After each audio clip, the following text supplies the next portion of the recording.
The forming stage is characterized by the discomforts, concerns, feelings, and doubts members experience in a new group.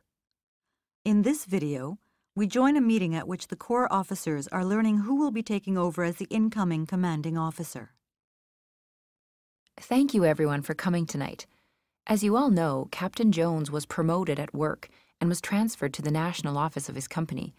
He and I had been speaking about me taking over command in a few years. However, I'm just not in a position to take over right now.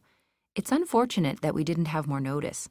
But things are really busy at work for me right now, and I'm taking on additional duties here already. Plus, we haven't even fully unpacked from the move to our new house yet.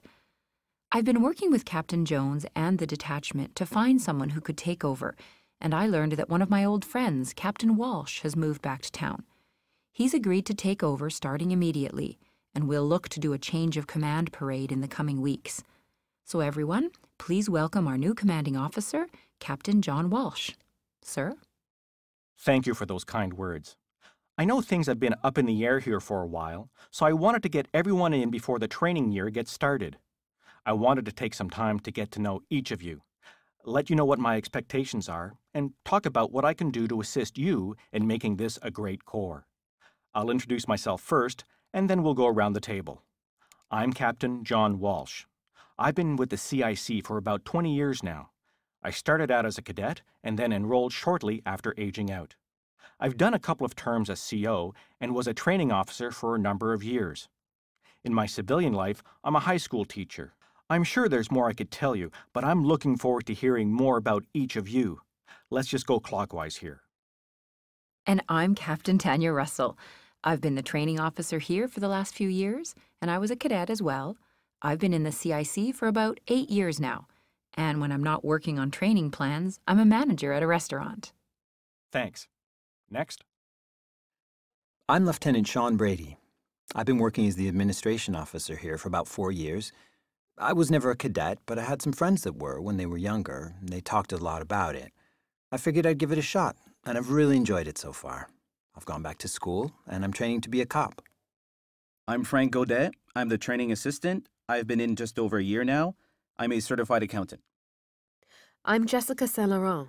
I've been looking after supply for the last 10 months. I'm going to college for business administration, and I work at a nightclub on the weekends. I'm Julie Boardman. I've been a CI here for the past 10 years. I started a few years after my son joined. He's aged out now, but I really enjoy working with all the kids, so I stayed. I've been helping out with supply and sometimes with admin when they need me. What else? Oh, I work in a center for mental health. It's nice to meet all of you. It sounds like we have a good mix of staff here. After speaking with Captain Russell and listening to each of you, it sounds like we should consider changing some of your roles. I understand you've all been doing very well, but I'd like to see everyone get a chance to develop some new skills and really challenge themselves. That sounds like a good idea, sir. Would you be looking to move all of us into new roles, sir? Well, I need to consider a few things when determining who does what. I want to include everyone in this discussion, but please understand that in the end, I'll need to assign people based on what's best for everyone, especially the cadets. I'll keep in mind where you'd like to work, but I also need to consider your professional development and look at what works best in terms of group dynamics.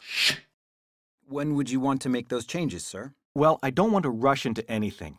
It won't happen right away. I'll need some time to get to know you all, and once I have more information, we can go from there.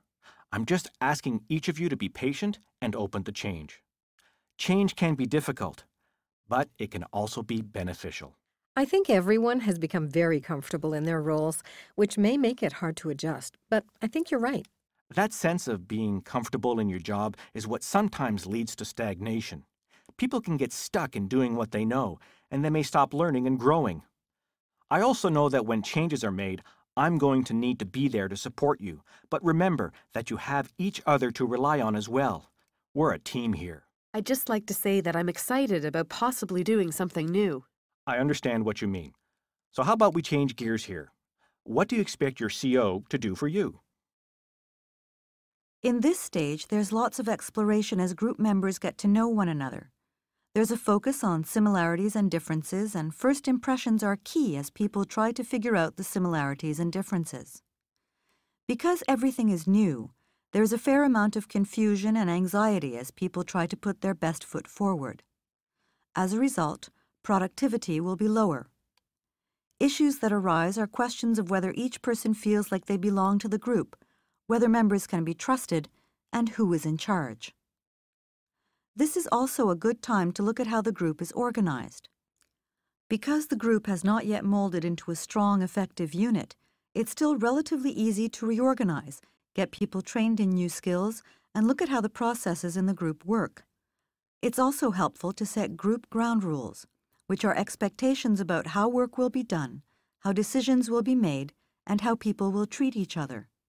In short, the supervisor has a wonderful opportunity to be sure that the right people are in the right places using the right processes.